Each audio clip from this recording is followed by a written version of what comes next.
प्यारे दोस्तों, आज की इस वीडियो में हम आपको एक बहुत ही इंटरेस्टिंग और अनोखी कहानी सुनाएंगे। आपने इस कहानी को आज से पहले यकीनन नहीं सुना होगा। यह कहानी है एक परी की कि किस तरह एक परी एक नौजवान लड़के के घर पर आकर उसके साथ रहने लगती है और फिर वह उससे लड़के के साथ जो कुछ करती है और जो भी होता है वह सब आप जानकर हैरान रह जाएंगे।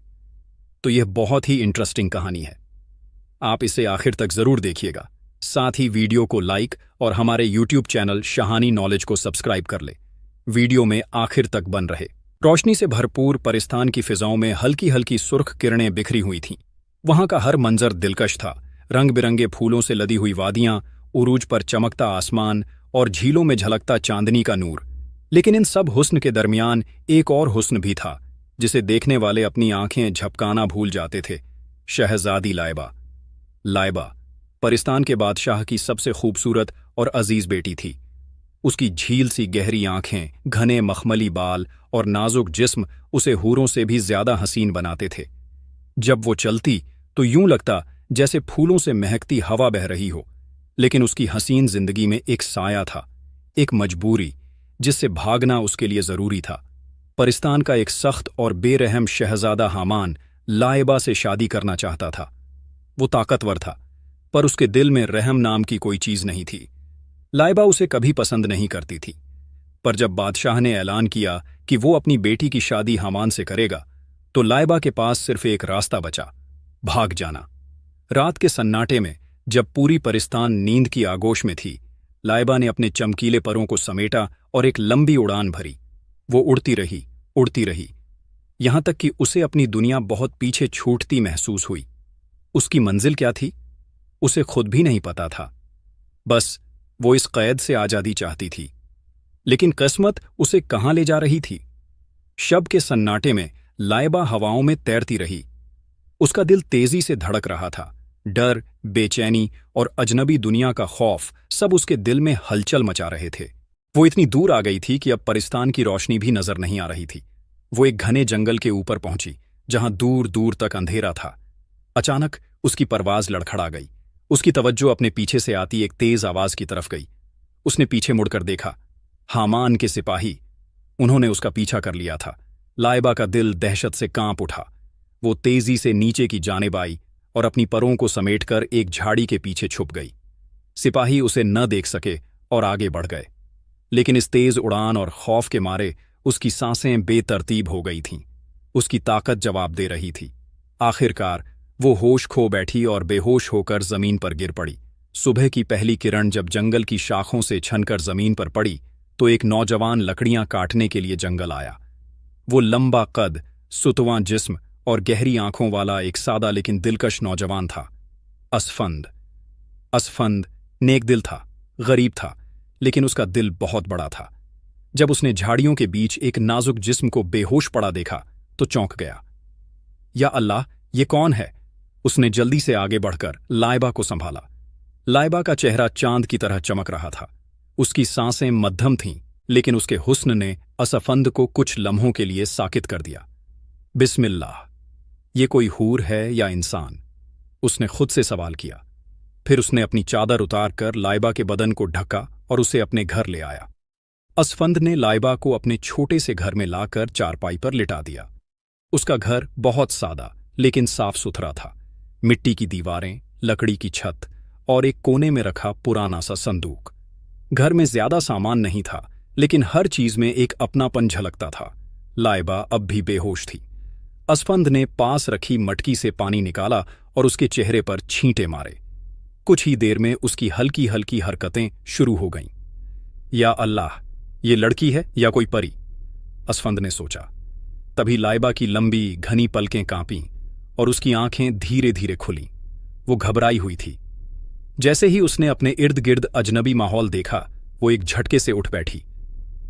मैं कहाँ हूं? उसकी आवाज नर्म लेकिन घबराई हुई थी। असफंद थोड़ा पीछे हटा और नरमी से बोला, डरने की जरूरत नहीं, आप महफूज हैं। मैं असफंद हूं। आपको जंगल में बेहोश पाया तो अपने घर ले आया। लाइबा ने गौर से असफंद को देखा।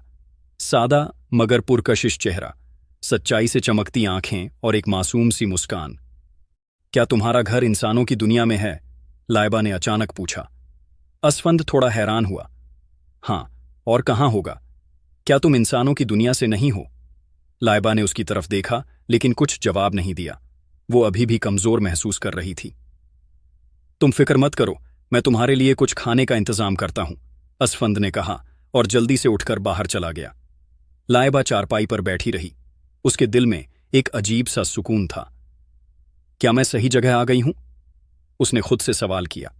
असफंद जल्दी से बाहर गया और अपने छोटे से चूल्हे पर दूध गर्म करने लगा। उसकी अम्मी का इंतकाल बहुत पहले हो चुका था और अब वो अकेले ही इस छोटे से घर में रहता था। मेहनत मजदूरी करके गुजारा करता, लेकिन उसका दिल बहुत बड़ा था। जब वो दूध लेकर अंदर आया तो देखा कि लाइबा गहरी सोच में डूबी हुई थी। उसकी आंखों में अजीब सा खौफ था, जैसे वो किसी मुसीबत से भागी हो। ये लो, गरम दूध पी लो, तुम्हारी तबीयत कुछ बेहतर हो जाएगी, असफंद ने नरमी से कहा। लाइबा ने हल्का सा मुस्कुराकर प्याला ले लिया। जब उसने दूध का पहला घूंट लिया तो उसके चेहरे पर एक राहत भरी मुस्कान आ गई। शुक्रिया, असफंद। तुम कौन हो? असफंद ने हिम्मत करके पूछ ही लिया। मैंने आज तक तुम्हारे जैसा हसीन किसी को नहीं देखा। तुम कोई अमीर घराने की लगती हो, लेकिन इतनी रात जंगल में तुम वहां कैसे पहुंची? लाइबा ने गहरी सांस ली। उसे समझ नहीं आ रहा था कि वो अपने बारे में बताए या नहीं, लेकिन असफंद की सच्चाई और नेकदिली उसकी आंखों में साफ झलक रही थी। मैं परिस्तान से आई हूं, लाइबा ने धीरे से कहा। असफंद हक्का बक्का रह गया। परिस्तान? हां, मैं परिस्तान की शहजादी लाइबा हूं। मेरे वालिद परियों के बादशाह हैं, लेकिन मैंने वहां से भागने का फैसला किया क्योंकि मेरी जबरदस्ती शादी एक बेरहम शहजादे से करवाई जा रही थी। असफंद को यकीन नहीं हो रहा था। परिस्तान, परियां, ये सब कहानियों में तो सुना था, लेकिन अब उसकी आंखों के सामने बैठी ये लड़की खुद को परिस्तान की शहजादी बता रही थी। क्या तुम सच कह रही हो? उसने हैरानी से पूछा। लाइबा ने हल्की मुस्कान के साथ अपनी कलाई आगे बढ़ाई। जैसे ही उसने उंगलियों से उसे छुआ, हल्की सी नूरानी चमक फिजा में बिखर गई। असफंद की आंखें फैल गईं। मैं झूठ नहीं बोल रही, असफंद, लाइबा ने कहा। मुझे तुम्हारी मदद की जरूरत है। असफंद कुछ देर तक उसे देखता रहा। फिर उसने गहरी सांस ली और मुस्कुरा दिया। अगर तुम मुसीबत में हो तो अब तुम्हारी हिफाजत मेरी जिम्मेदारी है। जब तक मैं जिंदा हूं, कोई तुम्हें तकलीफ नहीं पहुंचा सकता। लाइबा की आंखों में नरमी उतर आई। शायद पहली बार उसे किसी अजनबी पर भरोसा हो रहा था। लाइबा के चेहरे पर पहली बार इत्मीनान झलकने लगा था। उसने पहली बार खुद को महफूज महसूस किया। परिस्तान से भागने के बाद ये पहली जगह थी जहां उसे सुकून मिल रहा था। असफंद अब भी लाइबा को अजीब सी नजरों से देख रहा था। तो तुम वाकई परिस्तान की शहजादी हो? उसने फिर से पूछा। लाइबा मुस्कुराई। हां, और मैं पहली बार इंसानों की दुनिया में आई हूं। मुझे नहीं पता कि मैं यहां कितने दिन रहूंगी, लेकिन जब तक हामान के सिपाही मुझे ढूंढ नहीं लेते, मुझे छुप कर रहना होगा। असफंद ने कुछ सोचा और फिर कहने लगा, अगर तुम्हें यहां रहना है तो तुम्हें इस दुनिया में घुलना मिलना सीखना होगा। लोग अगर तुम्हारी हकीकत जान गए तो। हेलो दोस्तों, आप सभी देख सकते हैं हमारे यूट्यूब चैनल में। आपको अगर स्टोरी अच्छा लगे तो आगे शेयर करें और लाइक ज़रूर करें और सब्सक्राइब ज़रूर कर लें हमारे चैनल को। और आप ऐसे ही स्टोरी सुनने के लिए जो है हमारे चैनल पे आकर ज़रूर देख सकते हैं। आपको यही सब जो है आपको मिलेगा हमारे चैनल में। आपको हमारा वीडियो कैसा हुई लगा आप पोशाक कमेंट करके और ये ज़रूर बता नूरानी सकते हुस्न हैं। लोगों को शक में डाल सकता है। लाइबा हंस पड़ी। तो मुझे क्या करना होगा? असफंद उठा और अंदर के छोटे से संदूक से एक सादा दुपट्टा निकाला।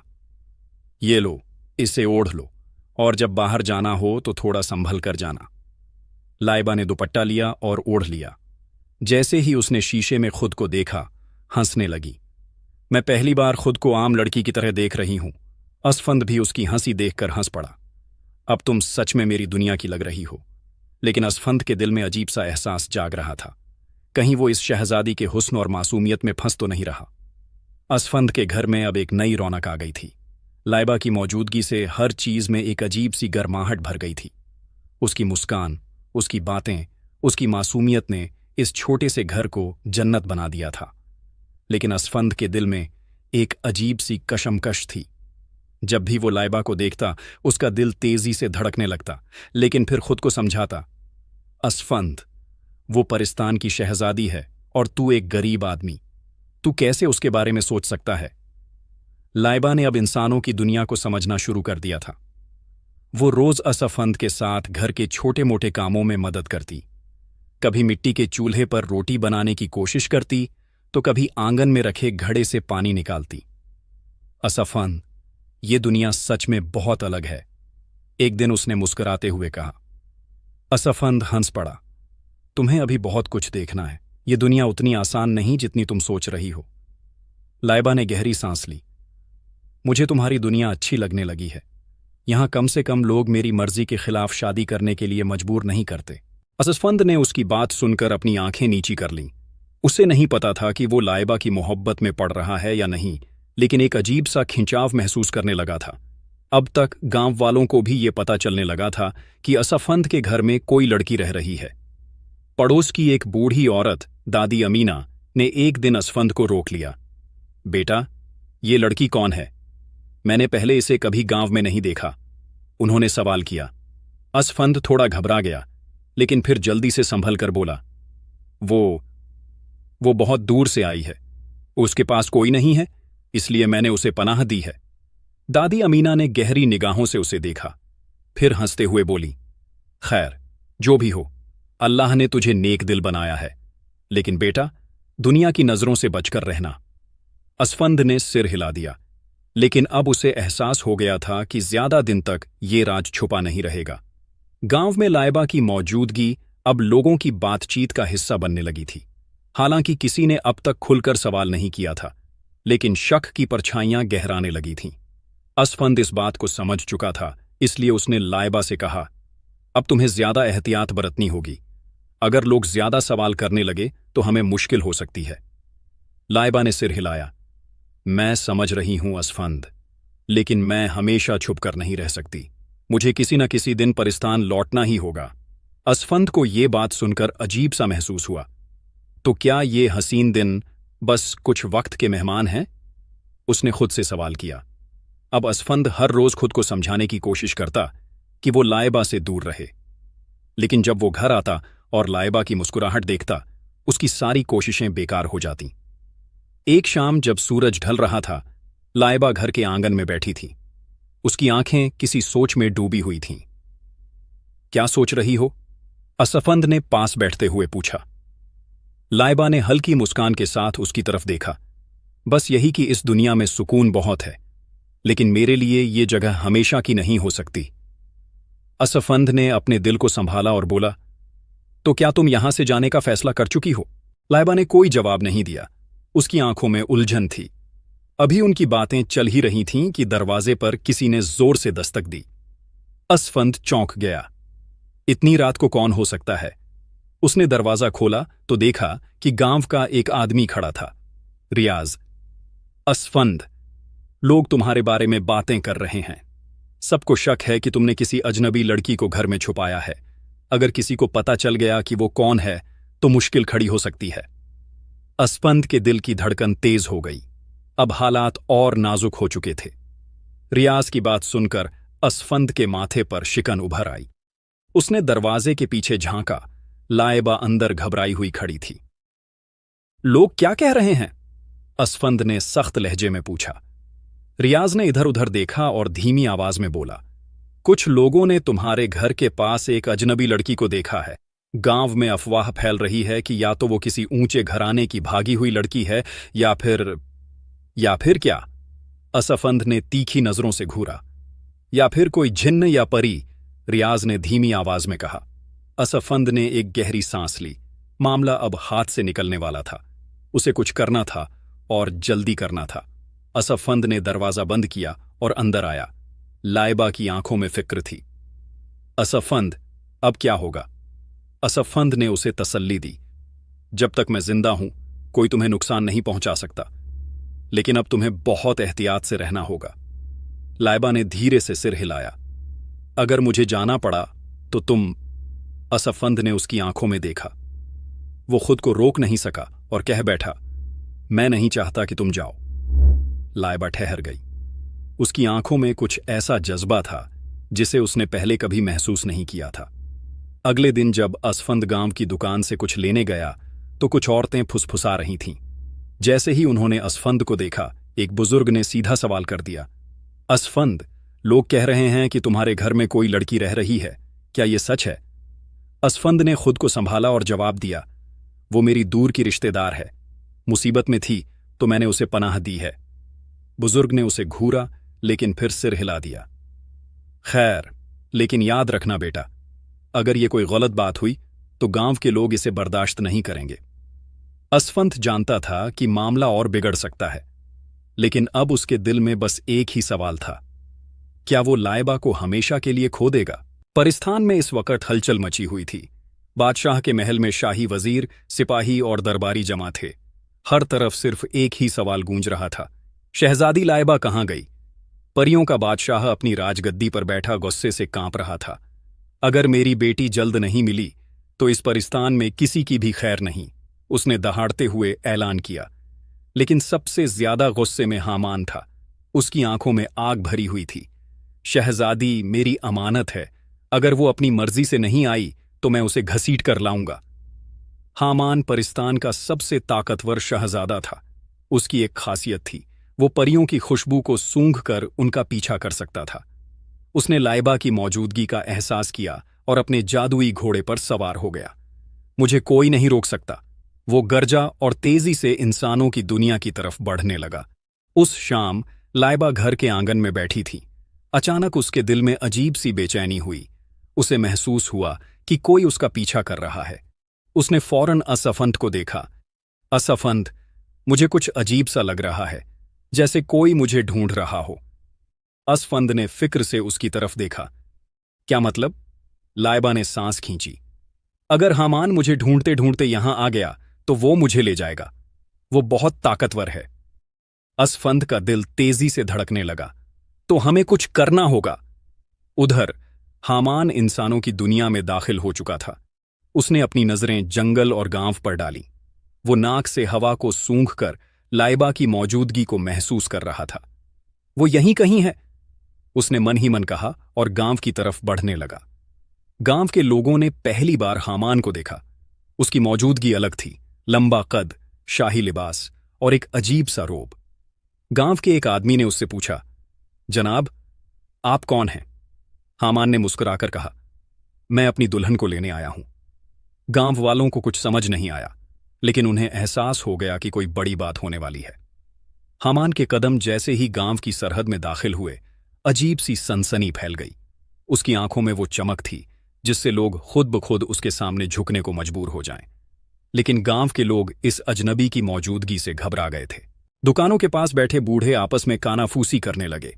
बच्चे अपने घरों में भाग गए और औरतों ने अपने दरवाजे हल्के से बंद कर दिए। हामान ने गांव के एक बुजुर्ग को रोका। मुझे यहां एक अजनबी लड़की के बारे में पता चला है जो कुछ दिन पहले इस गांव में आई थी। मुझे बताओ, वो कहां है? बुजुर्ग ने घबरा कर कहा, जनाब, हम नहीं जानते कि आप किसकी बात कर रहे हैं। हामान मुस्कुराया, लेकिन उसकी आंखों में गुस्से की लपटें थीं। उसने हवा में हाथ घुमाया और अचानक मिट्टी उड़ने लगी। मुझसे झूठ मत बोलो, मैं उसकी खुशबू यहां महसूस कर सकता हूं। असफंद और लाइबा इस वक्त घर के अंदर थे। लाइबा की बेचैनी बढ़ती जा रही थी। असफंद, मुझे यहां से जाना होगा। अगर हामान ने मुझे देख लिया तो वो मुझे जबरदस्ती ले जाएगा। असफंद ने उसकी आंखों में झांका। मैं तुम्हें जाने नहीं दूंगा। मैं तुम्हें बचाने के लिए अपनी जान दे दूंगा, लेकिन तुम्हें उसके हवाले नहीं करूंगा। लाइबा की आंखें भीग गईं। तुम क्यों मेरी इतनी फिक्र कर रहे हो? असफंद ने ठंडी सांस ली। शायद क्योंकि अब मैं तुम्हारे बिना जीने का तसव्वुर नहीं कर सकता। लाइबा कुछ कहने ही वाली थी कि तभी दरवाजे पर तेज दस्तक हुई। लाइबा, मैं जानता हूं तुम यहीं हो। ये हामान की आवाज थी। दरवाजे पर हामान की आवाज गूंज रही थी। लाइबा का दिल तेजी से धड़कने लगा। उसके चेहरे पर खौफ साफ नजर आ रहा था। असफंद, अब क्या होगा? उसने घबरा कर पूछा। असफंद की आंखों में इस बार कोई डर नहीं था। उसने मुट्ठी भींची और ठोस लहजे में बोला, अगर उसे अंदर आने दिया तो वो तुम्हें जबरदस्ती ले जाएगा। मुझे उसे रोकना होगा। लाइबा ने उसका हाथ पकड़ लिया। लेकिन हामान बहुत ताकतवर है, तुम उससे नहीं जीत सकते। असफंद ने हल्की मुस्कान के साथ उसकी तरफ देखा। मैं ताकत से नहीं, हिम्मत से लड़ूंगा। अब छुपने का वक्त नहीं है। दरवाजे की दूसरी तरफ खड़ा हामान अब सब्र खो चुका था। उसने अपनी हथेली से दरवाजे पर एक जोरदार वार किया और दरवाजा धड़ाम से खुल गया। असफंद अब दरवाजे के सामने खड़ा था। उसके हाथ मजबूत थे, लेकिन हामान के मुकाबले वो निहत्था था। तो तुम ही हो वो इंसान जिसने मेरी दुल्हन को छुपा रखा है? हामान ने घमंड से कहा। असफंद ने सीधी नजरों से उसे देखा और जवाब दिया, वो तुम्हारी दुल्हन नहीं है। उसने तुम्हें ठुकरा दिया है और वो अब तुम्हारे साथ नहीं जाना चाहती। हामान का चेहरा गुस्से से लाल हो गया। तू एक मामूली इंसान है और मैं परिस्तान का सबसे ताकतवर शहजादा। तुझमें इतनी हिम्मत कि मुझसे भिड़ सके? असफंद ने एक कदम आगे बढ़ाया। हिम्मत ताकत से बड़ी होती है हामान। लाइबा अब मेरी जिम्मेदारी है। जब तक मैं जिंदा हूं तुम उसे छू भी नहीं सकते। हामान ने गुस्से में अपना हाथ उठाया और हवा में कुछ इशारे की। अचानक जमीन से धूल उड़ने लगी और हवा तेज हो गई। हामान के चारों तरफ एक अजीब सा नूर फैल गया। अगर तू रास्ते से नहीं हटेगा तो मैं तुझे मिटा दूंगा। लेकिन असफंद अपनी जगह से हिला नहीं। लाइबा ने घबराकर असफंद को पीछे हटने का इशारा किया, लेकिन असफंद टस से मस नहीं हुआ।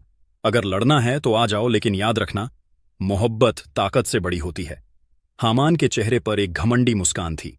उसके चारों तरफ एक अजीब सा नूर फैला था, जैसे पूरी फिजा उसके गुस्से से कांप रही हो। असफंद, तुम जैसे मामूली इंसान मेरे सामने खड़े होने की जुर्रत कैसे कर सकते हो? हामान गरजा। असफंद ने अपने हाथ मजबूती से भींचे। मैं किसी ताकत से नहीं डरता, खासकर तब जब बात किसी बेगुनाह की हिफाजत की हो। हामान ने अपना हाथ हवा में उठाया और अचानक तेज हवा चलने लगी। जमीन हिलने लगी, जैसे किसी जादू का असर हो। असफंद को एहसास हुआ कि हामान सिर्फ अपनी ताकत दिखा रहा है। अगर ये लड़ाई ही है तो मैं भी पीछे हटने वालों में से नहीं हूं। वह चीखा और हामान की तरफ झपटा। असफंद ने पूरी ताकत से हामान के सीने पर मुक्का मारा, लेकिन हामान हिला तक नहीं। वो बस मुस्कुराया, जैसे उसे कोई असर ही न हुआ हो। बेहतर होता कि तुमने मेरे रास्ते से हटने का फैसला कर लिया होता। अचानक हामान ने अपना हाथ बढ़ाया और असफंद के सीने पर एक जोरदार झटका पड़ा। वो हवा में उछलकर दूर जा गिरा। असफंद! लाइबा चीख पड़ी। असफंद जमीन पर गिरा हुआ था। उसके होंठों से खून बह रहा था। उसकी सांसें तेज हो रही थीं, लेकिन वो दोबारा उठने की हिम्मत कर रहा था। तू मुझे रोक नहीं सकता, उसने दर्द से कराहते हुए कहा। लेकिन इससे पहले कि वो पूरी तरह खड़ा हो पाता, हामान ने फिर से वार किया। इस बार असफंद के जिस्म में एक तेज बिजली जैसी लहर दौड़ गई और वो जमीन पर गिरते ही बेहोश हो गया। लाइबा ने हामान को रोका। नहीं, उसे मत मारो, तुमने उसे बहुत तकलीफ दे दी। हामान हंसा। तुम्हें इससे इतनी मोहब्बत क्यों हो गई? ये सिर्फ एक इंसान है और तुम परिस्तान की शहजादी हो। तुम मेरे साथ चलोगी? अब और कोई बहस नहीं होगी। लाइबा की आंखों में आंसू आ गए। नहीं, मैं उसके साथ रहना चाहती हूं। लेकिन हामान ने उसकी बात अनसुनी कर दी।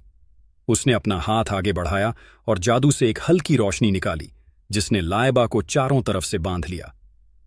अब तुम मेरे साथ चलोगी, चाहे तुम चाहो या नहीं।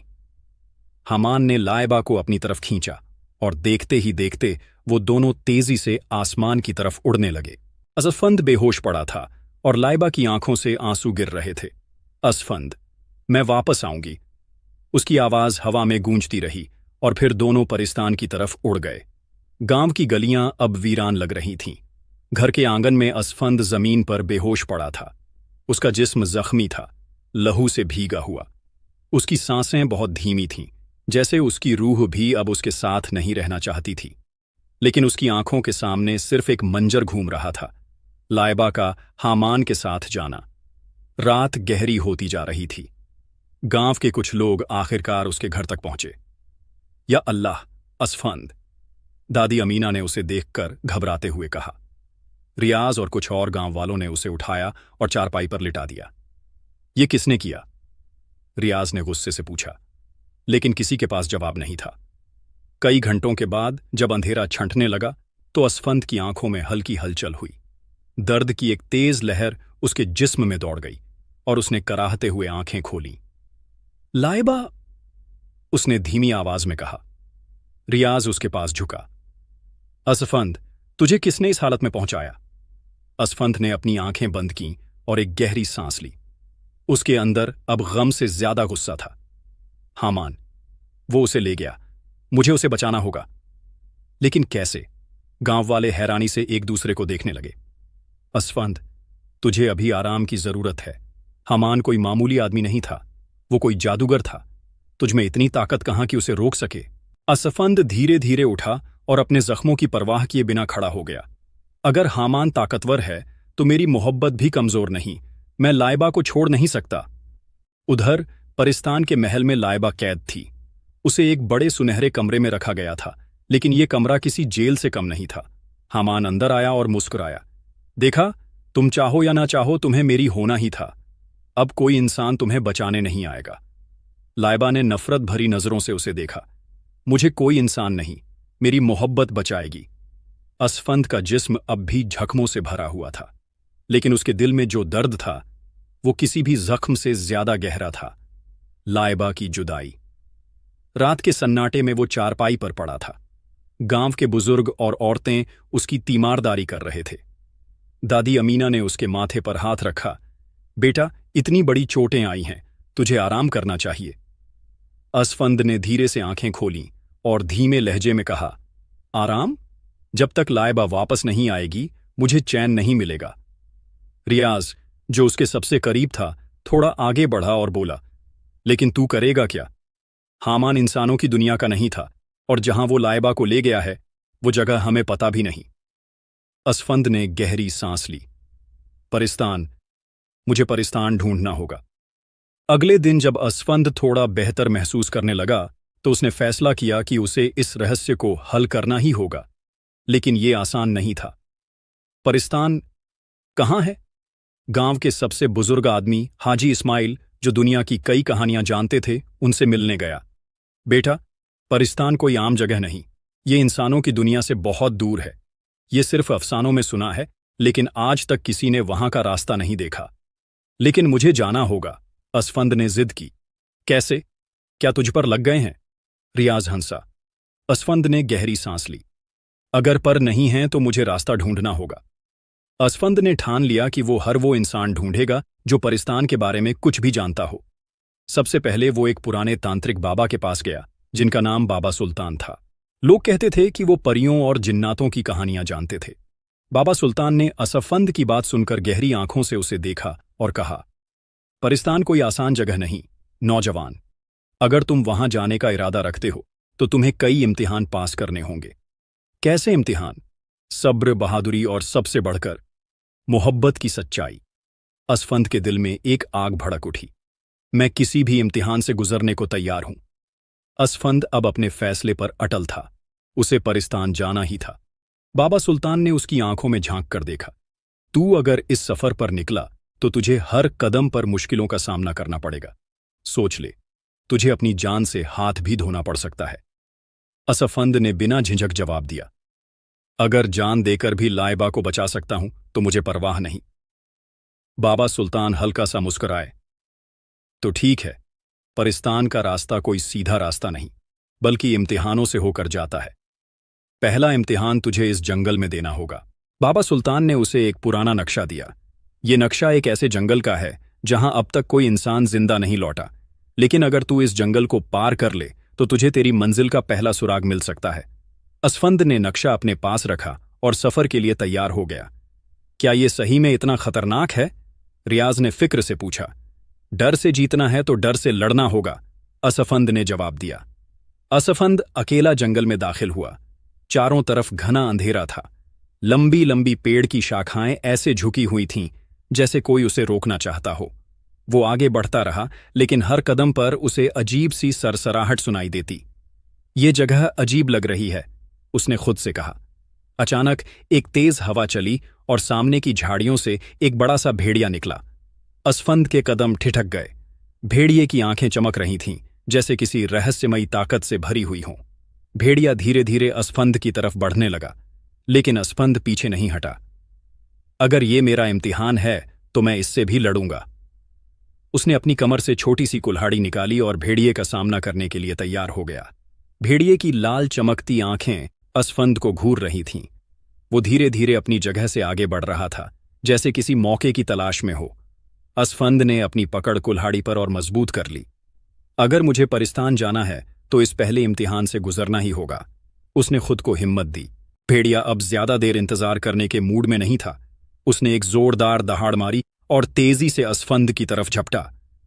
असफंद ने तेजी से झुककर खुद को बचाया और कुल्हाड़ी से एक वार किया, लेकिन भेड़िया बहुत फुर्तीला था। उसने छलांग लगाई और असफंद के हाथ से कुल्हाड़ी गिरा दी। अब असफंद निहत्था था। भेड़िए ने दोबारा हमला किया और इस बार असफंद को बाजू पर गहरा जख्म दे दिया। उसका जिस्म दर्द से कांप उठा, लेकिन उसने हार नहीं मानी। असफंद ने जल्दी से आसपास देखा। उसके कदमों के पास एक लंबी लकड़ी पड़ी थी। जैसे ही भेड़िया फिर से हमला करने के लिए झपटा, असफंद ने बिजली की तेजी से लकड़ी उठाई और उसे भेड़िए के मुंह में दे मारा। भेड़िया दर्द से कराहते हुए पीछे हटा। उसने दोबारा हमला करने की कोशिश की, लेकिन असफंद ने एक और जोरदार वार किया, जिससे भेड़िया लड़खड़ा गया। फिर अचानक भेड़िया एक अजीब सी चीख मारते हुए हवा में घुलने लगा और कुछ ही सेकंड में गायब हो गया। असफंद हांफता हुआ खड़ा रहा। तो ये कोई आम भेड़िया नहीं था, ये किसी जादू का हिस्सा था। जैसे ही भेड़िया गायब हुआ, एक चमकदार पत्थर जमीन पर गिरा। असफंद ने उसे उठाया तो उसमें से एक धीमी आवाज आई, तूने पहला इम्तिहान पास कर लिया, लेकिन सफर अभी बाकी है। असफंद ने पत्थर को मुट्ठी में बंद कर लिया और आगे बढ़ गया। अब उसे परिस्तान का अगला सुराग ढूंढना था। असफंद ने अपनी सांसें संभालते हुए चमकते हुए पत्थर को देखा। उसकी नर्म रोशनी किसी रहस्य का इशारा कर रही थी। तो ये मेरा पहला सुराग है? उसने खुद से सवाल किया। वो धीरे धीरे जंगल के और अंदर बढ़ने लगा। हर तरफ अजीब सी खामोशी थी, जैसे कोई उसकी हर हरकत पर नजर रख रहा हो। कुछ दूर चलने के बाद उसे एक पुराना दरवाजा दिखा। ये एक बड़ी पत्थर की चट्टान में बना था, जिस पर अजीबो-गरीब नक्श और लकीरें बनी हुई थीं। असफंद दरवाजे के करीब गया और उस पर हाथ रखा। अचानक पत्थर के अंदरूनी हिस्से में हल्की सी कंपन हुई और दरवाजे के ऊपर कुछ लिखा हुआ चमकने लगा। जो मोहब्बत के लिए आया है वही आगे बढ़ सकता है, लेकिन अगर नीयत साफ नहीं तो यहां से लौट जाओ। असफंद ने मुस्कुराकर कहा, अगर इम्तिहान मोहब्बत का है तो मैं हर मुश्किल सहने को तैयार हूं। जैसे ही उसने चमकते हुए पत्थर को दरवाजे के बीच रखा, अचानक जमीन हिलने लगी। दरवाजा धीरे धीरे खुलने लगा और अंदर से एक तेज रोशनी निकली। दरवाजे के पार एक अलग ही दुनिया थी। वहां की जमीन हल्की सुनहरी थी और पेड़ चांदी जैसे चमक रहे थे। आसमान में छोटे छोटे जुगनू उड़ रहे थे, जो सितारों की तरह रोशनी बिखेर रहे थे। असफंद ने हैरानी से चारों तरफ देखा। क्या ये परिस्तान का रास्ता है? उसने खुद से कहा। लेकिन तभी, जैसे ही असफंद दरवाजे के अंदर दाखिल हुआ, हवा में एक अजीब सी गड़गड़ाहट हुई। अचानक जमीन से एक लंबा और ताकतवर रखवाला प्रकट हुआ। उसके हाथ में एक चमकती हुई तलवार थी और उसकी आंखों में कोई रहम नहीं था। इंसान, तुमने यहां आने की जुर्रत कैसे की? रखवाले ने गरजते हुए पूछा। असफंद ने पीछे हटने के बजाय उसकी आंखों में देखा। मैं लाइबा को बचाने आया हूं। रखवाले ने तलवार घुमाई। अगर तुम्हें परिस्तान जाना है तो पहले मुझे हराना होगा। असफंद ने अपनी मुट्ठी भींची। अब उसे अपने सबसे मुश्किल इम्तिहान का सामना करना था। असफंद के सामने जो खड़ा था वो कोई मामूली पहरेदार नहीं था। उसकी लंबी कदकाठी, चमकती तलवार और आंखों में जलती हुई आग इस बात का इशारा थी कि वो परिस्तान का कोई ताकतवर रखवाला था। अगर तुम परिस्तान जाना चाहते हो तो तुम्हें पहले मेरी तलवार का सामना करना होगा। रखवाले की भारी आवाज गूंजी। असफंद ने गहरी सांस ली और अपनी कमर से छोटी कुल्हाड़ी निकाल ली। अगर मुझे लड़ना ही है तो मैं पीछे हटने वालों में से नहीं हूं। रखवाले ने बिना किसी चेतावनी के अपनी तलवार असफंद की तरफ झटके से घुमाई। उसकी तलवार की धार इतनी तेज थी कि वो हवा को चीरते हुए आई। असफंद ने मुश्किल से खुद को पीछे किया, लेकिन तलवार की नोक उसकी बाजू को छू गई, जिससे हल्का सा जख्म हो गया। बहुत तेज है, लेकिन मैं इसे हरा सकता हूं, असफंद ने खुद से कहा। इस बार उसने खुद पहल की। वो तेजी से झपटा और अपनी कुल्हाड़ी से वार किया, लेकिन जैसे ही कुल्हाड़ी पहरेदार के जिस्म से टकराई, एक चमकीली ढाल प्रकट हुई और कुल्हाड़ी वापस झटके से उछल गई। क्या इस पर हथियारों का असर नहीं हो रहा? असफंद चौंक गया। रखवाले ने हंसते हुए कहा, मैं परिस्तान के दरवाजे की हिफाजत करता हूं, मुझ पर इंसानी हथियारों का असर नहीं होता। अब असफंद को समझ आ गया कि ताकत से ये लड़ाई नहीं जीती जा सकती। उसे कोई और तरीका निकालना होगा। उसने जल्दी से इधर उधर देखा। चारों तरफ अजीब से पेड़ थे, जिनके पत्ते सुनहरे थे और जड़ों में हल्की रोशनी थी। यही मेरी जीत का रास्ता है। असफंद के दिमाग में एक ख्याल आया। जब पहरेदार ने फिर से हमला किया, असफंद ने तेजी से एक बड़े पेड़ के पीछे छलांग लगाई। रखवाले ने गुस्से में तलवार चलाई, लेकिन उसकी तलवार जैसे ही पेड़ से टकराई, एक तेज चिंगारी निकली और वो कुछ देर के लिए लड़खड़ा गया। यही मौका है। असफंद ने फौरन पेड़ की एक मजबूत टहनी तोड़ी, जो अंदर से हल्की सुनहरी थी। जैसे ही पहरेदार ने दोबारा हमला करने की कोशिश की, असफंद ने वो टहनी उठाकर उसके सीने पर जोर से मारी। अचानक पहरेदार की आंखें चौड़ी हो गईं। उसकी तलवार जमीन पर गिर गई और उसके जिस्म से सुनहरी रोशनी निकलने लगी। तूने सही चीज इस्तेमाल की। परिस्तान के जंगल का कोई भी हिस्सा इस दुनिया के पहरेदार को मात दे सकता है। धीरे धीरे पहरेदार की ताकत कम होने लगी और कुछ ही पलों में वो पूरी तरह गायब हो गया। जैसे ही पहरेदार हारा, दरवाजे पर खुद ब खुद नूरानी रोशनी फैलने लगी। असफंद ने गहरी सांस ली और खुद से कहा, अब मैं परिस्तान में दाखिल होने वाला हूं। लाइबा, मैं आ रहा हूं। जैसे ही उसने दरवाजे की तरफ कदम बढ़ाया, उसे एक अजीब सी मीठी खुशबू महसूस हुई। अब उसके सामने परिस्तान था, एक जादुई, रहस्यमयी और हसीन दुनिया, जहां परियों की हुकूमत थी और जहां लाइबा कैद थी। असफंद ने सामने खड़े रहस्यमयी रखवाले को घूरा। उसकी आंखें सुर्ख और रोशन थीं, जैसे वो अंधेरे में भी सब कुछ देख सकता था। उसके हाथ में एक लंबी नुकीली तलवार थी जो चमक रही थी। इंसान, परिस्तान में कदम रखने की हिम्मत कैसे हुई? रखवाले की भारी आवाज गूंजी। असफंद ने मुट्ठियां भींच लीं। मैं अपनी मोहब्बत को वापस लेने आया हूं, मुझे कोई नहीं रोक सकता। रखवाले ने हंसकर कहा, तुम इंसानों को लगता है कि सिर्फ जज्बात के दम पर हर जंग जीती जा सकती है, लेकिन परिस्तान तक पहुंचना आसान नहीं। यहां तुम्हारी ताकत नहीं, तुम्हारी अक्ल और हिम्मत का इम्तिहान होगा। रखवाले ने एक झटके में अपनी तलवार घुमाई और असफंद को मुश्किल से पीछे हटना पड़ा। तलवार की धार इतनी तेज थी कि वो हवा को चीरते हुए आई और जमीन पर गिरते ही पत्थर टूट गए। असफंद को एहसास हो गया कि ये कोई मामूली लड़ाई नहीं थी। उसने अपनी कुल्हाड़ी उठाई और पूरी ताकत से वार किया, लेकिन जैसे ही हथियार रखवाले के जिस्म से टकराया, एक रोशनी की ढाल प्रकट हो गई और कुल्हाड़ी जमीन पर गिर पड़ी। ये क्या था? असफंद चौंका। रखवाले ने कहा, परिस्तान के दरवाजों के रखवालों पर इंसानी हथियार असर नहीं करते। अब असफंद के पास कोई हथियार नहीं था, लेकिन वो हार मानने वालों में से नहीं था। असफंद ने जल्दी से इधर उधर देखा। उसने गौर किया कि चारों तरफ अजीबोगरीब पेड़ थे, जिनकी टहनियों पर हल्की सुनहरी रोशनी थी। उसकी नज़र उन पेड़ों की जड़ों पर गई, जहां से हल्की चमकदार रोशनी उठ रही थी। अगर इंसानी हथियार बेअसर हैं, तो शायद परिस्तान की अपनी चीजें इस पहरेदार पर असर कर सकें। जब रखवाले ने अगला वार किया, असफंद फुर्ती से एक तरफ कूदा और एक सुनहरी टहनी को तोड़ लिया।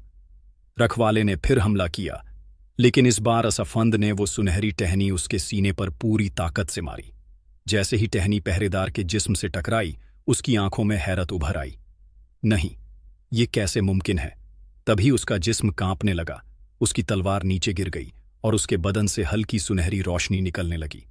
परिस्तान की चीजें ही मुझे हरा सकती हैं और तुमने वो खोज ली, रखवाले ने धीमी आवाज में कहा, और फिर अचानक उसकी रूह फना हो गई। जैसे ही रखवाला मिटा, दरवाजे पर अजीब सी रोशनी फैल गई। पहले वो हल्की थी, फिर धीरे धीरे इतनी तेज हो गई कि असफंद को अपनी आंखें बंद करनी पड़ी। जब उसने दोबारा आंखें खोलीं, तो दरवाज़ा खुद ब खुद खुल चुका था। अब उसके सामने थी परिस्तान की जादुई और रहस्यमयी दुनिया। परिस्तान के जादुई दरवाजे को पार करने के बाद असफंद तेजी से आगे बढ़ा। उसके दिल की धड़कन तेज हो रही थी। वो लाइबा के इतने करीब था, बस कुछ ही कदम दूर। परिस्तान की सरजमीन हकीकत में उतनी ही हसीन थी जितनी कहानियों में सुनी थी। सुनहरी जमीन, नीला आसमान जिसमें सितारे दिन में भी चमक रहे थे, और जादुई फूल जिनकी महक दिल तक उतर रही थी। लेकिन असफंद को इन सब का होश नहीं था। उसे सिर्फ लाइबा चाहिए थी। असफंद की तेज चाल अब दौड़ में बदल गई। हर कदम के साथ उसे महसूस हो रहा था कि वो लाइबा के और करीब हो रहा है। रास्ते में कुछ परियां उसे रोकने की कोशिश कर रही थीं, लेकिन वो बड़ी चालाकी और बहादुरी से उनसे बचता हुआ आखिरकार शाही महल के दरवाजे तक पहुंच गया। लाइबा यहीं होगी, उसने खुद से कहा। और अपने अंदर की पूरी ताकत जुटाकर महल के भारी दरवाजे को धक्का दिया। दरवाजा खुलते ही एक सुनहरी रोशनी अंदर से फैली। महल की दीवारें चमक रही थीं और चारों तरफ रेशमी पर्दे लहरा रहे थे। और फिर असफंद की नजर सामने पड़ी। महल के बीचों बीच एक ऊंचे मखमली तख्त पर लाइबा बैठी थी। उसने बेहद खूबसूरत शाही लिबास पहना हुआ था, नीले और चांदी के रेशमी कपड़े, माथे पर चमकता हुआ नगीना और उसके लंबे बाल खुले हुए। लेकिन उसकी आंखें बुझी हुई थीं, जैसे उसके दिल से कोई उम्मीद छिन गई हो। लाइबा! असफंद की आवाज गूंज उठी। लाइबा के पूरे जिस्म में झंझनाहट सी दौड़ गई। उसने धीरे से अपना सर उठाया और जब उसकी नजर असफंद पर पड़ी तो उसकी आंखों में हैरत, मोहब्बत और दर्द सब कुछ एक साथ झलकने लगा। असफंद! उसकी आवाज कांप गई। असफंद तेजी से उसकी तरफ बढ़ा, लेकिन जैसे ही वो कुछ कदम आगे बढ़ा, हामान की आवाज गूंजी, रुक जाओ इंसान! अचानक हामान महल के ऊपरी हिस्से से नीचे उतरा। उसकी आंखों में गुस्सा था और उसका लहजा हुक्म देने वाला था। तुमने परिस्तान की हदें पार की, मेरी सेना से लड़े और अब मेरी दुल्हन को मुझसे छीनने आए हो? असफंद ने गुस्से से उसे घूरा। लाइबा तुम्हारी दुल्हन नहीं है, उसे जबरदस्ती यहां लाया गया है। लाइबा की आंखों में आंसू छलक आए। वो उठी, लेकिन उसके कदम लड़खड़ा रहे थे। असफंद, तुम्हें नहीं आना चाहिए था। हामान बहुत ताकतवर है, उसने दर्द से कहा। मोहब्बत ताकत से ज्यादा बड़ी होती है लाइबा, असफंद ने उसकी तरफ बढ़ते हुए कहा। लेकिन तभी हामान ने अचानक हवा में हाथ घुमाया और एक चमकदार जादुई वार असफंद की तरफ भेजा। लाइबा की चीख निकल गई। नहीं! असफंद के पास बचने का कोई रास्ता नहीं था। जादू की रोशनी उसके करीब आ रही थी। हामान का जादुई वार चमकती हुई आग की तरह असफंद की तरफ बढ़ रहा था।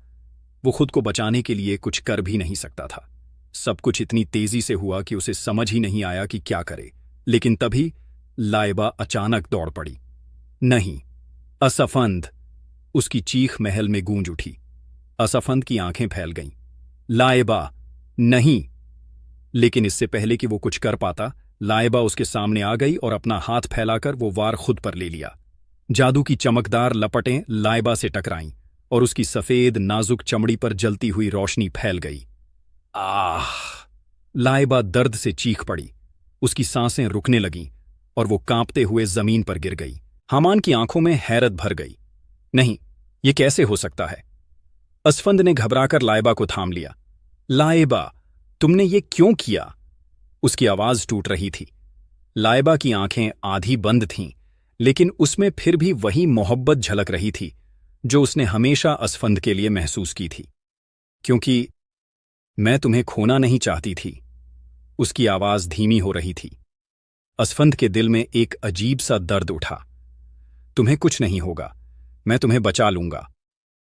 लेकिन लाइबा की सांसें अब हल्की होने लगी थीं। हामान ने अपनी मुट्ठियां भींच लीं। मैंने ये नहीं चाहा था, ये वार तुम्हारे लिए नहीं था लाइबा। लेकिन अब बहुत देर हो चुकी थी। असफंद के हाथों में लाइबा बेसुध पड़ी थी। उसकी सांसें हल्की हो चुकी थीं और उसका बदन ठंडा हो रहा था। परिस्तान के महल में हर तरफ खौफ और खामोशी थी। परियां घबराई हुई थीं, बादशाह की आंखों में फिक्र थी और हामान अब भी स्तब्ध खड़ा था। कोई कुछ करो! असफंद चीख पड़ा। मैं लाइबा को खो नहीं सकता। तभी दरबार के पिछले हिस्से से परिस्तान का सबसे बुजुर्ग हकीम आगे बढ़ा। उसकी लंबी सफेद दाढ़ी थी और उसकी आंखों में सालों का इल्म झलक रहा था। एक रास्ता है, हकीम ने गहरी आवाज में कहा। सभी ने चौंक कर उसकी तरफ देखा। क्या? असफंद तुरंत बोला। लाइबा को बचाने का कोई तरीका है? हकीम ने धीरे से सिर हिलाया। हां, लेकिन वो तरीका आसान नहीं है। सिर्फ एक ही चीज उसे बचा सकती है, सुनहरी जादुई फूल का अर्क। सुनहरी जादुई फूल, जिंदगी और मौत का खेल। परिस्तान के बादशाह ने घबराकर पूछा, ये फूल कहां मिलेगा? हकीम ने गहरी सांस ली। ये फूल सिर्फ परिस्तान की सबसे खतरनाक जगह अंधेरी खाई में पाया जाता है। इसे तोड़ना आसान नहीं और इसका असर बहुत खतरनाक है। कैसा खतरनाक? असफंद ने बेचैनी से पूछा। हकीम ने उसे गौर से देखा और धीमी आवाज में कहा, इस फूल का अर्क अगर परियों पर पड़े तो वो ठीक हो जाती हैं, लेकिन अगर ये किसी इंसान के जिस्म को छू जाए तो वो तुरंत खत्म हो जाता है। महल में सन्नाटा छा गया। असफंद को लगा जैसे उसके पैरों तले जमीन खिसक गई हो। महल के अंदर खामोशी छाई हुई थी। हकीम की बात सुनकर सभी सकते में आ गए थे। अगर यह फूल किसी इंसान को छू गया तो वह खत्म हो जाएगा। असफंद ने लाइबा की तरफ देखा, जो उसकी बाहों में बेहोश पड़ी थी। उसकी सांसें बहुत हल्की हो गई थीं, जैसे किसी भी पल थम सकती थीं। मुझे वो फूल चाहिए, असफंद ने अचानक हिम्मत से कहा। हामान ने तुरंत उसकी तरफ देखा। तू पागल हो गया है, वो फूल इंसानों के लिए जहर है। परिस्तान के बादशाह ने भी कहा, असफंद, अगर वो फूल तुझे छू भी गया तो तू हमेशा के लिए मिट जाएगा। लेकिन असफंद की आंखों में अब सिर्फ एक ही चीज थी, लाइबा की जिंदगी। हकीम ने गहरी सांस लेते हुए कहा, अगर तूने ये फैसला कर ही लिया है तो सुन, अंधेरी खाई परिस्तान की सबसे खतरनाक जगह है। वहां जाना मतलब मौत को बुलाना।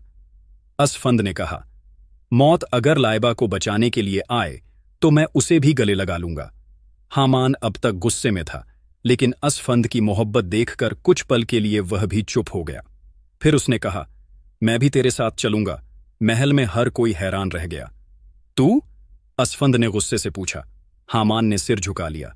हां, मैंने अपनी नफरत में लाइबा को इतना तकलीफ दी कि वो अब मौत के करीब है। अब मुझे अपनी गलती सुधारनी होगी। परिस्तान का माहौल बोझिल हो चुका था। हर कोई अंधेरी खाई के खौफ से वाकिफ था। वहां जाना ऐसा था जैसे खुद अपने लिए मौत बुलाना। लेकिन असफंद और हामान के पास अब कोई और रास्ता नहीं था। अगर लाइबा को बचाना है तो हमें यह सफर करना ही होगा, असफंद ने ठोस लहजे में कहा। परिस्तान के बादशाह ने गंभीर आवाज में कहा, अगर तुम दोनों ने ये रास्ता चुना है तो याद रखना, वहां से जिंदा लौटना आसान नहीं होगा। असफंद और हामान ने सफर शुरू किया। महल से बाहर निकलते ही परिस्तान की खूबसूरत दुनिया धीरे धीरे बदलने लगी। हरे भरे जंगलों की जगह सूखी काली जमीन और बंजर पहाड़ों ने ले ली। आसमान गहरा नीला था, लेकिन वहां सूरज नहीं चमकता था। बस एक अजीब सी धुंधली रोशनी हर तरफ फैली थी। कुछ दूर चलने के बाद उन्होंने गहरी खाई देखी। ये कोई मामूली खाई नहीं थी। इसके चारों तरफ हवा में तैरते काले साए थे, जिनकी आंखें सुर्ख अंगारों जैसी चमक रही थीं। नीचे का अंधेरा इतना घना था कि उसमें कुछ भी नजर नहीं आ रहा था। तो ये है अंधेरी खाई। हामान ने गहरी सांस ली। असफंद ने उसे देखा। अब डर लग रहा है? हामान ने तीखी नजरों से असफंद को देखा। डर? मैं यहां लाइबा को बचाने आया हूं, न कि खुद को बचाने। जैसे ही असफंद और हामान ने आगे बढ़ने की कोशिश की, अचानक चार काले साए उनके सामने आ गए। तुम इंसानों की दुनिया के नहीं लगते, एक साए की गूंजती हुई आवाज आई। ये हमारे इलाके में क्या कर रहे हैं? दूसरा साया गुर्राया। अचानक एक साया असफंद के करीब आया और जैसे ही उसने उसे छूने की कोशिश की, असफंद को लगा जैसे उसकी रूह खींची जा रही हो। आह! असफंद दर्द से चीख पड़ा। हामान ने तुरंत अपनी जादुई ताकत से एक नूरी गोला बनाया और साए की तरफ उछाल दिया। रोशनी जैसे ही साए से टकराई, वो एक तेज चीख के साथ भाप बनकर उड़ गया। अंधेरी खाई में सन्नाटा पसरा हुआ था, लेकिन हवा में एक अजीब सी भारीपन था, जैसे कोई छुप कर देख रहा हो। असफंद अब भी अपने सीने पर हाथ रखे खड़ा था। क्या था ये? उसने गहरी सांस लेते हुए पूछा। हामान ने उसकी तरफ देखा और कहा, ये कोई आम साए नहीं थे, ये अंधेरी खाई के रखवाले हैं। अगर इनका वार पड़ जाए तो ये इंसान की रूह को खींचकर अंधकार में समा देते हैं। असफंद ने खुद को संभाला और कहा, तो हमें बिना वक्त गंवाए आगे बढ़ना होगा। रास्ता जो बदलता रहता था। जैसे ही दोनों आगे बढ़े, उन्होंने गौर किया कि रास्ता हर पल बदल रहा था। जो जगह एक पल पहले साफ थी, अगले ही पल वहां गहरी खाई बन जाती। जो रास्ता आगे बढ़ने लायक लगता, वो अचानक धुंध में गायब हो जाता। ये जगह जिंदा है, हामान ने धीमी आवाज में कहा। मतलब? असफंद ने चौंक कर पूछा। मतलब ये कि अंधेरी खाई अपने अंदर किसी को भी आसानी से घुसने नहीं देती। ये जगह हमें गुमराह करने की कोशिश कर रही है। असफंद ने गहरी सांस ली। तो हमें अपनी अक्ल और हिम्मत से इसका हल निकालना होगा। अचानक एक जगह उनके सामने एक चमकती हुई पुल प्रकट हुई। देखो, शायद ये रास्ता हमें उस फूल तक ले जाए, असफंद ने कहा। लेकिन जैसे ही उसने पहला कदम रखा, उसे अपने पीछे से लाइबा की आवाज सुनाई दी, असफंद, मत जाओ। असफंद के कदम वहीं रुक गए। उसने पीछे मुड़कर देखा और उसकी आंखें फटी रह गईं। वहां लाइबा खड़ी थी। उसकी आंखों में डर था और वो रो रही थी। असफंद, ये जाल है, ये रास्ता असली नहीं है। हामान भी हक्का बक्का रह गया। ये नामुमकिन है, लाइबा तो महल में बेहोश है। असफंद का दिमाग तेजी से दौड़ने लगा। अगर ये सच में लाइबा होती तो ये मुझे आगे जाने से क्यों रोकती, उसने सोचा। असफंद ने धीरे धीरे अपनी कुल्हाड़ी उठाई और उस लाइबा की तरफ उछाल दी।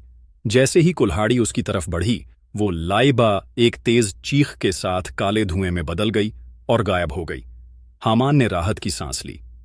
तो ये भी अंधेरी खाई का छलावा था। असफंद ने गहरी सांस ली। हमें यहां सिर्फ अपनी आंखों पर भरोसा नहीं करना होगा, हमें अपने दिल और दिमाग का इस्तेमाल भी करना होगा। अंधेरी खाई के छलावों से बचने के बाद असफंद और हामान ने आगे बढ़ना जारी रखा। हर कदम के साथ माहौल और भी रहस्यमयी और भारी होता जा रहा था। हवा में अजीब सी सनसनाहट थी, जैसे कोई अदृश्य ताकत उनके हर कदम पर नजर रख रही हो। अब ज्यादा दूर नहीं हो सकता, असफंद ने धीमे लहजे में कहा। तभी हामान ने दूर की ओर इशारा किया। वो देखो। कुछ ही दूरी पर एक चमकदार सुनहरी पौधा उगा हुआ था। उसकी पत्तियां हल्की रोशनी बिखेर रही थीं और उसके बीचों बीच एक अकेला सुनहरी फूल खिला हुआ था। यही वो फूल है। हामान की आंखों में उम्मीद झलकने लगी। असफंद ने राहत की सांस ली, लेकिन तभी जैसे ही उन्होंने फूल की तरफ कदम बढ़ाया, जमीन कांपने लगी। अचानक उनके सामने एक विशालकाय धुएं से बना साया प्रकट हुआ। उसकी आंखें अंगारों जैसी जल रही थीं और उसकी भारी आवाज गूंजी, जो इस फूल तक पहुंचना चाहता है उसे अपनी कुर्बानी साबित करनी होगी।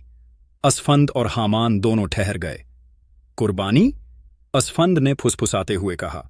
साया गुर्राया, तुम दोनों में से किसी एक को अपनी सबसे बड़ी चीज छोड़नी होगी, वरना ये फूल तुम्हारे हाथ नहीं आएगा। सुनहरी फूल के रखवाले की गूंजती आवाज अंधेरी खाई में गूंज रही थी। तुम दोनों में से किसी एक को अपनी सबसे बड़ी चीज कुर्बान करनी होगी, वरना ये फूल तुम्हारे हाथ नहीं आएगा। असफंद और हामान एक दूसरे की तरफ देखने लगे। हवा में सनसनाहट थी, जैसे ये जगह भी उनके फैसले का इंतजार कर रही हो। मैं अपनी जान देने को तैयार हूं, असफंद ने बिना सोचे कहा। हामान ने उसे घूरा। तू इतना बेवकूफ क्यों है? अगर तू मर गया तो लाइबा को बचाएगा कौन? असफंद ने ठंडी सांस ली। मेरी जान से ज्यादा बड़ी चीज मेरे लिए कुछ नहीं। अगर लाइबा को बचाने के लिए मुझे मरना पड़े तो मैं खुशी से ये कुर्बानी दूंगा। हामान चुपचाप खड़ा रहा। फिर उसने एक लंबी सांस ली और बोला, मेरी सबसे बड़ी चीज है मेरा गुरूर, मेरा घमंड। असफंद ने हैरानी से उसकी तरफ देखा। मैंने अपनी ताकत, अपनी हुकूमत और अपनी जिद के चलते लाइबा को जबरदस्ती हासिल करना चाहा, लेकिन अब मुझे समझ आया कि मोहब्बत जबरदस्ती नहीं होती। हामान ने एक कदम आगे बढ़ाया और फूल के रखवाले से कहा, मैं अपनी ताकत कुर्बान करता हूं। परिस्तान का सबसे ताकतवर शहजादा अब अपनी ताकत को छोड़ने के लिए तैयार है। रखवाले की लाल आंखें धीरे धीरे ठंडी पड़ने लगीं। तूने अपनी सबसे बड़ी चीज कुर्बान कर दी, तेरा इम्तिहान पूरा हुआ।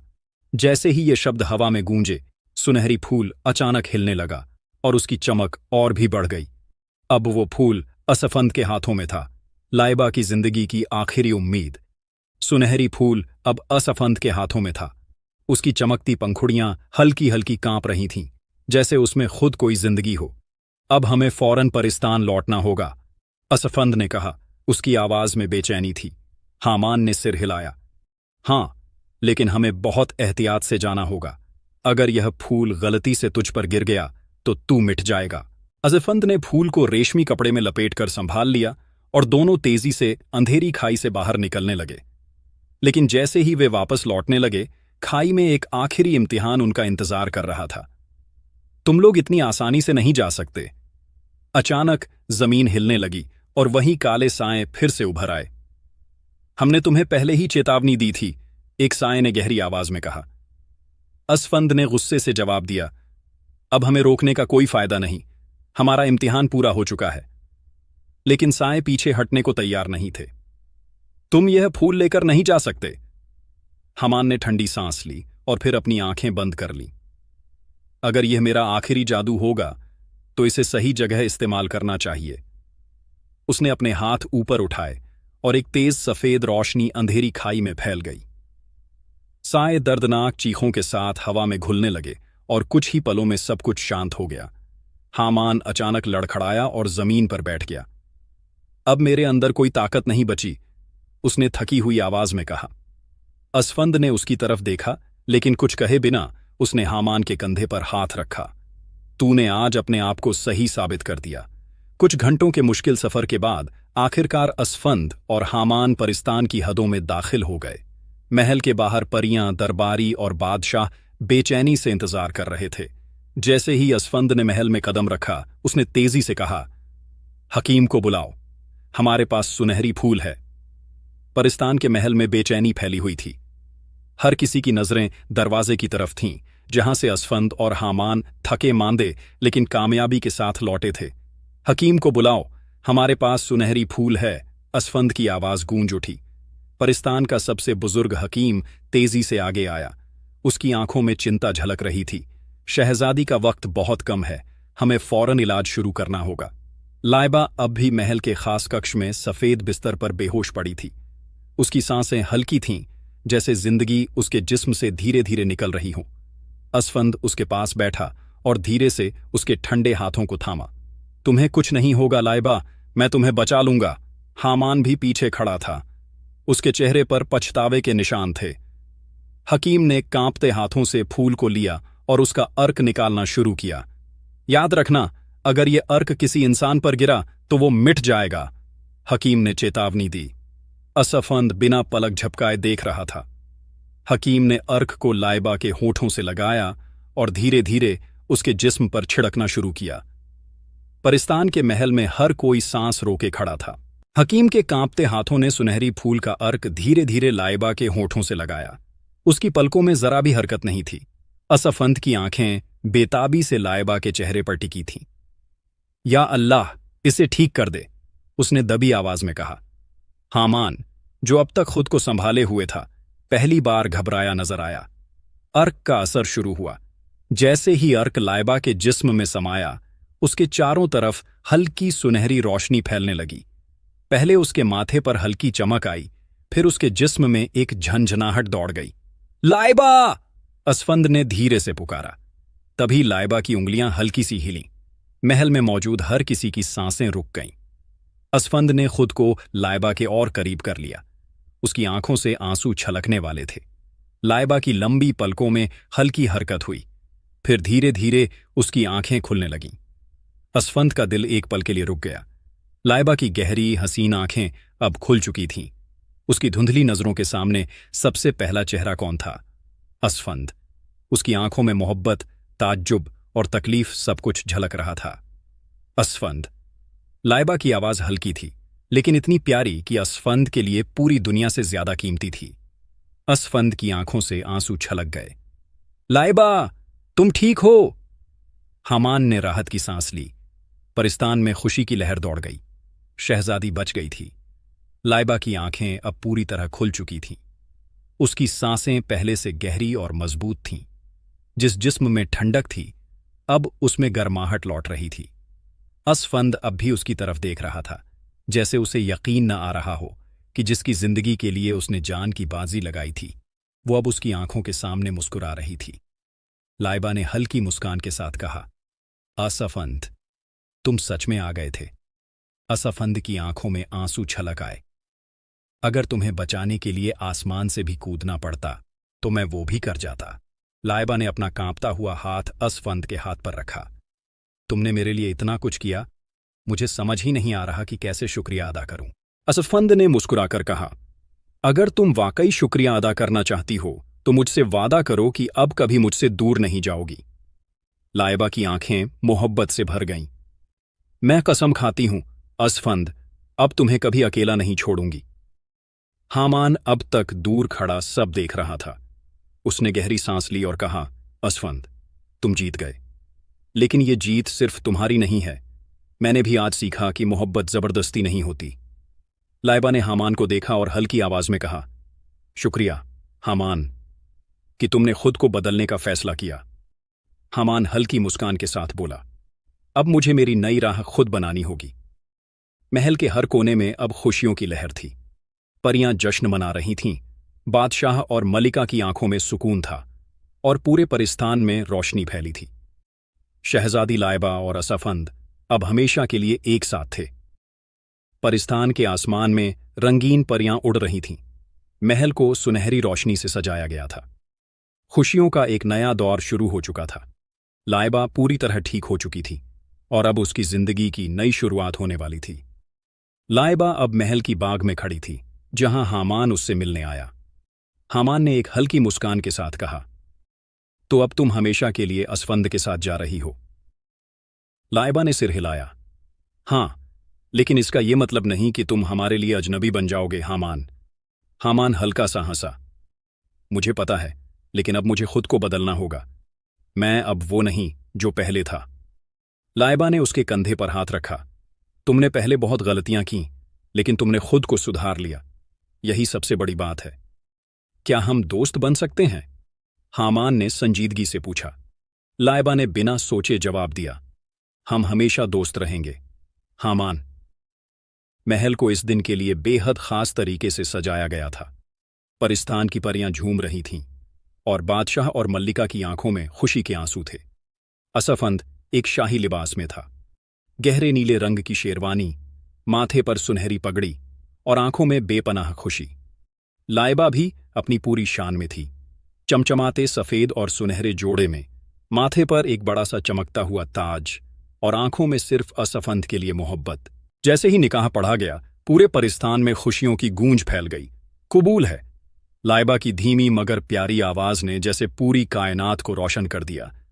असफंद ने उसकी आंखों में झांकते हुए कहा, अब कोई हमें अलग नहीं कर सकता। शादी के बाद परिस्तान में एक बड़ा जश्न मनाया गया। परियां नाच रही थीं। बादशाह ने ऐलान किया कि असफंद को परिस्तान का सबसे बड़ा मेहमान माना जाएगा। हामान ने खुशी खुशी दोनों को बधाई दी और कहा, अब तुम्हारी कहानी खत्म नहीं हुई, बल्कि एक नया सफर शुरू हुआ है। असफंद और लाइबा अब हमेशा के लिए एक दूसरे के हो चुके थे। तो लास्ट तक देखने के लिए आपका बहुत बहुत शुक्रिया और धन्यवाद। आप अगर यहाँ तक देख लिए तो आगे वीडियो को शेयर भी कर दें प्लीज़। हम बहुत मेहनत करके आपके लिए वीडियोस बनाते हैं, तो प्लीज़ हमें अप्रिशिएट करें, हमारी वीडियो को लाइक करें और हमारे YouTube चैनल को सब्सक्राइब करना हरगिज़ ना भूलें। मिलते हैं किसी नई वीडियो में। शुक्रिया। अल्लाह हाफिज़।